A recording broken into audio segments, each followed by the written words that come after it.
What if your entire identity, the story of your life, was a carefully constructed lie? Today, we are diving deep into a theory that suggests exactly that. It's a story woven from old court records, dark family secrets, and a really strange mathematical puzzle. Welcome to the 93 Index. It all kicks off with this one cryptic line: 91 biology, 93 ink. And this is the absolute heart of the whole mystery. It's about the conflict between what's real and what's written down, between flesh and blood and a pen. So let's really think about that for a second. It's a deeply unsettling thought, right? But you have to start there to even begin to untangle this wild web of dates, names, and events that we're about to get into. So where does a theory this complex even begin? Well, it all hinges on something that seems simple but is actually pretty profound: a 2-year gap, a 2-year discrepancy in a single person's timeline. This is the anomaly, right at the center of the storm. Here's what it boils down to. On one hand, you've got a biological birth date, January 24th, 1991. But on the other hand, all the official paperwork says he was born exactly 2 years later, in 1993. Now, the theory here is that this is no typo. No, this was done on purpose. The real question is, why? A 2-year gap is weird enough, right? But that's just scratching the surface. The theory gets a whole lot stranger when you start to look at the numbers themselves. The argument is that these numbers aren't random. They're part of a script, with key dates lining up in ways that, well, seem way too specific to just be a coincidence. All right, so let's break down the key numbers here. You've got the 2 birth years, 91 and 93. Then there's a life path number of 11, which, if you're into numerology, you know is a big deal. It's a master number. And finally, his birthday is on the 24th. Now, you got to keep these numbers in your head because where they supposedly connect is pretty wild. This right here is what the source material calls the mathematical handshake. The theory directly links the official 93 birth year to Flight 93. His life number 11 is connected to the shape of the Twin Towers, and his birthday, the 24th, is even tied to a future 24-year anniversary of the event. It's like his whole legal identity was engineered, almost coded, to echo this massive historical tragedy. Right. So you're probably thinking the same thing I was. Why? Why on earth would anyone do that? Intentionally linking your kid's identity to a national tragedy seems completely insane.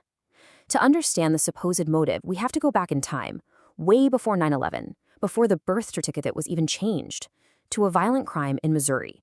So the theory goes, the motive wasn't some grand conspiracy. It was actually way more personal and a lot darker. It's a story about a crime that allegedly tore a family in two and forced them to find a drastic solution. And it all revolves around 2 names, Schaefer and Parker. Okay, you have to pay close attention to this timeline because the timing of everything is just wow. In April of 1990, a man named Ford Jerry Parker is murdered. The person who did it? Robert Schaefer. Less than a year later, the subject of this whole thing is born. Then, in 1993, after the case is pretty much wrapped up, his birth certificate is officially changed. The timing alone makes you think, okay, the birth and the murder have to be connected. And here are the key players in this family drama. You've got Robert Schaefer, the perpetrator, and Ford Jerry Parker, the victim. Now, look at the subject's family. His grandmother is a Schaefer. His father is a Parker. He is literally born at the crossroads of the murderer's family and the victim's family.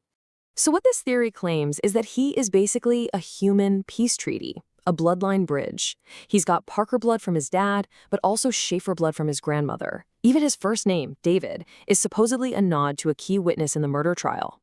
He is a living, breathing placeholder meant to somehow resolve this violent family split. And that 2-year shift in his birth date?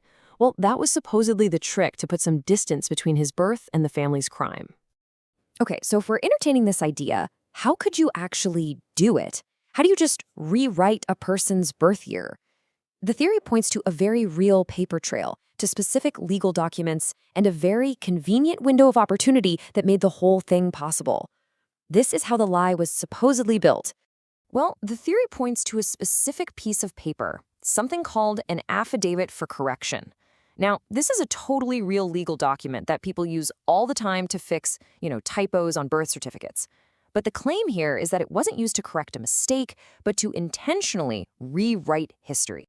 And the source material says There's a receipt. It points to this specific affidavit, notarized by a woman named Pauline Adams Leander. And get this, it was filed within the 11th Judicial Circuit in St. Charles, Missouri, the exact same jurisdiction where the original murder case was handled. So why 1993 specifically? Well, this is where it gets really interesting. The theory points to what you might call a perfect opportunity. The courthouse in St. Charles physically moved to a new building that very year. This created a moment for what the source calls data migration, a perfect excuse to clean the archives and make that original 1991 birth record just disappear. You know, the source material even has its own slang for this kind of thing. They call it propane.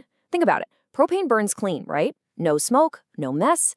The idea is that this was a legal maneuver so clean it left behind no evidence, no soot. A simple filing that by the time anyone looked would be buried in the archives and look perfectly normal. All right, so we've got the weird numbers, the family murder, the shady paperwork. How does it all fit together? This is where we get to the grand theory, what the source calls the placeholder protocol. This is the full picture the investigation is trying to paint.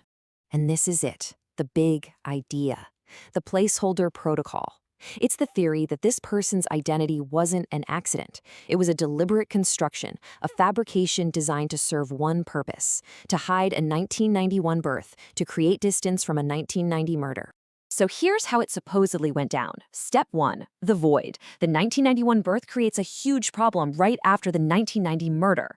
Step 2, the buffer. You wait 2 years. You let the dust settle. Step 3, the patch. In 1993, you use that affidavit to file the new birth year. And the result? A brand new legal identity, completely scrubbed and disconnected from its messy origins. And just when you think it can't get any stranger, there's one last piece, a really unsettling one. The theory also suggests that the original 1991 identity wasn't just erased. It might have been patched into the space left behind by a real missing child from that same area, essentially replacing him on the books. And really, a quote from the subject himself just says it all. They thought they could edit the soul with a pen. It's this idea that a life could be completely rewritten with just bureaucratic ink. He sees himself as the living proof of that edit, the missing link they tried so hard to erase. We've gone down a pretty deep rabbit hole here, picking apart the very threads of a single identity. And whether you believe it's all a bizarre coincidence or some hidden truth, the story leaves you with this really provocative question. If our identities, at the end of the day, are just a collection of records, who gets to write the final draft? And what happens when the record itself is the lie?